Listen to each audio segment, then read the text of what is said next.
খেয়াল করলে দেখবে তোমাকে অবহেলা করে ছেড়ে চলে যাওয়া মানুষটা কিন্তু আসলে ভালো নেই, অথচ তোমার সাথে চাইলে মানুষটা দিব্যি ভালো থাকতে পারত। কেউ যখন কাউকে ছেড়ে চলে যায় তখন মানুষটা আসলে বুঝতে পারে না সে কি পেয়ে কি হারিয়ে ফেলল। সময় পেরিয়ে দিন যায়, মাস যায়, বছরও চলে যায়, তারপর হঠাৎ করে একদিন মনে হয় মানুষটাকে ছেড়ে চলে আসা একদম ঠিক হয়নি।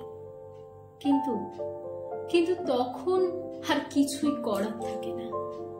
ছেড়ে আসার পর কিংবা হারিয়ে ফেলার পর মানুষ বুঝতে পারে সে আকাশের চাঁদ খুঁজতে গিয়ে পুরো আকাশটাকেই হারিয়ে ফেলেছে।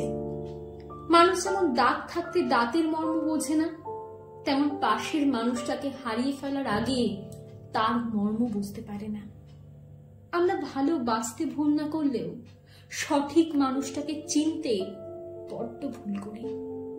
নতুন কারোর মায়ায় পড়ে কিংবা আকৃষ্টতায় ডুবে গিয়ে পাশের মানুষটাকে ভালোবাসতে ভুলে যাই, অবহেলা শুরু করে দিই, অথচ ওই মানুষটা অবহেলা পাওয়ার যোগ্যই ছিল না।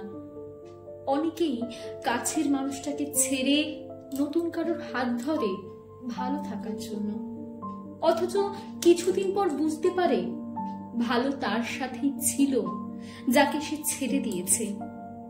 পুরনো কাউকে ভুলে গিয়ে নতুন কাউকে নিয়ে সাময়িক আনন্দ পাওয়া গেলেও সারা জীবন ভালো থাকা যায় না। প্রিয় মানুষকে অবহেলা কিংবা ইগনোর করে তুমি কখনোই ভালো থাকতে পারবে না, ভালো থাকা যায় না। একটা সময় তোমার এই অবহেলা কিংবা ইগনোরই অন্য কারোর মাধ্যমে ঘুরে ফিরে ঠিক তোমার কাছেই ফিরে আসবে। হ্যাঁ, এটাই প্রকৃতির নিয়ম।